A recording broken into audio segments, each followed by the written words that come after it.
Good morning, Shriman ji.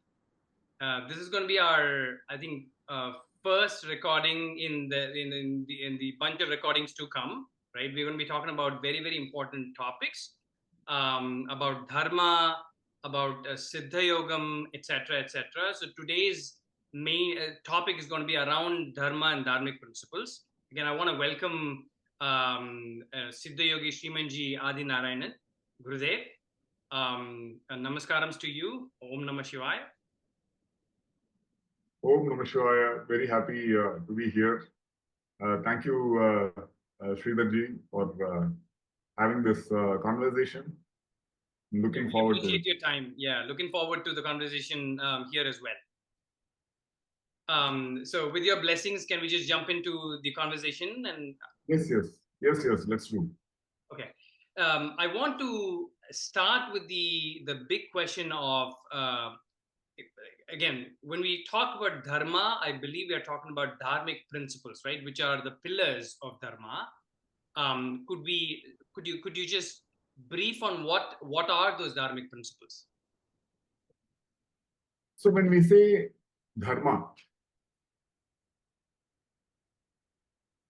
dhr means to sustain. So what is to be sustained? If we look at the purushartha, the purpose of a life, we say dharma, artha, kama, moksha. Now the fundamental idea here stems not from the objective reality. The objective reality that we see around is considered more like all parts of the same fundamental substratum. So it is just like you and me talking here. Clearly we seem separate. Like that, in the objective sense, we see objects separated by space and time. But what sustains everything? It is not that separation that sustains. What sustains the separated interactions? There is something more fundamental that sustains it. That principle, in Tamil we call it paramborul, or in Sanskrit it's called Brahman. Brahman means that God principle. Mm-hmm. And that interweaves through all of this objective reality.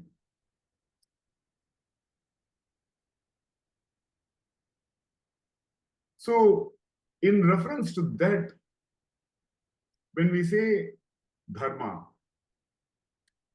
it is this kind of an interaction amongst these objective aspects, which does not negate that interweaving, unifying principle, which does not act against that unifying perspective. Mm-hmm. That unifying perspective becomes very critical to recognize at the first go. So it's always in reference to this fundamental unifying God principle, this Brahma Tattva, or this Paramporul, that we can reason out, that we can come to a reliable understanding of this is appropriate and this is not appropriate. So that's why if we look at the principles in Sanatana Dharma, it's always in reference to the spiritual standpoint. The whole idea of the material reality is sustained because of the spiritual underlying and unifying basis, which can also be called the Atman, which is inner and expansive. Mm. That which is outer is more sensory based. Now, this seems very philosophical, but this also becomes very critical to establish at the first go, because the unifying principle, if it is not always kept within the visible range, Mhm. in terms of whatever we try to understand, whatever we try to do, if it is not always held aloft, then for most it'll go down under. Right. So that's where the spiritual basis has to be first established. And that is the unifying tattva, the unifying principle, based on which we derive what dharma is. So dharma is a derivative of that Brahma Tattva, or the unifying spiritual principle. That is the basis.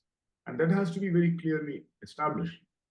And in that, you, I, all of this reality is one. Mm. Okay.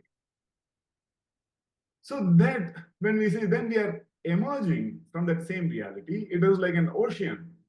And each wave, each droplet emerges from the same ocean. We can never say that that wave is different from the ocean. And yet, for Vyavahara, for practical purposes, the wave can act as an individual Mm. within the context of that unifying principle. Right? So, Dharma, in that sense, is a derivative of that fundamental unifying principle. When it refers to that fundamental unifying principle, it's called Dharma.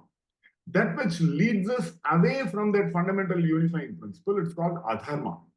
Mm. So, how does it practically work out in regular interactions, transactions? Uh, it's a layered approach with subtle aspects as well as gross aspects. Mm. For example, the mind, which is subtle. The objective reality out there is gross. Now, when we look at subtle aspects at the mental level, at the social level, at the unifying collective mind level, the right values that help us get unified is dharma. Mm. And there, what kinds of value systems can be considered as dharmic? That which leads to that which has love as its basis. Mm. That which leads to a unifying vision, where the vision is not chunked up, Mm. which always seeks its rooting in this fundamental unifying backdrop Mm. of the spiritual anchoring. Like Tamil Siddhas have said, Ande Shivam. Yeah. Ande Shivam. Yes, exactly. That's beautifully said. Mm. So Tirumalar clearly mentions in Tirumandiram. And the Tamil Siddhanta tradition, the Siddha tradition clearly uses this as the fundamental framework to define everything, all kinds of activities, including scientific developments, including all kinds of political activities, and kingdoms, nation building, economic activities. Mm. All human endeavors are brought within this framework of Ande Shivam, where love is God, the God principle. Mm. And Anbu, at various levels, how is it expressed? If we look at what kinds of values will we enshrine, if we have this basis of Anbu or love, Mm. that is the fundamental spiritual principle as its principle. Then you can clearly imagine certain values are a clear expression of love. Certain values are a clear movement away from love. Mm. That's why dharma, adharma, Right. that clear distinction emerges. So, coming to very practical things, those value systems that we enshrine in our hearts as a collective humanity or within a family that are representative of love. That means a very clear, for example, the Yama Niyama in the yogic tradition, which create harmony, which create peace. Those become very important principles to stand on. because they are expressions of this. Now, obviously, it gets more and more, the expressions become more uh, nuanced as there are complexities of interactions. That's why there would be, when we use dharma, there is samanya dharma, or say, for example, universal values.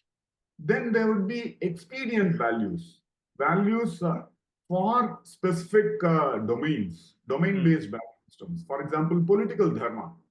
What is it now? How do you administrate? But keeping this love as the principle or the God principle in the vision, in the forefront. And yet, within that, help in conflict resolution, help achieve the goals of progress, and so on.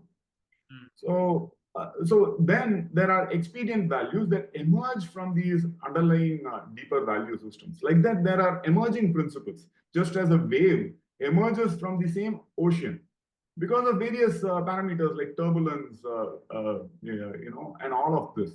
Similarly, Like, there are it sounds like using the same guiding principles by tailoring it to some important roles in the society. yes, yes, we can definitely say that. So obviously, through this conversation, you can see an idea emerging. So when we say emergent principles, obviously we are dealing with a lot of complexity, inherent complexity in human interactions or interactions with nature, interactions among societies, and so on. And as we go into the space age, interaction with other family members across the galaxy and beyond the galaxy as well, we can definitely call it that.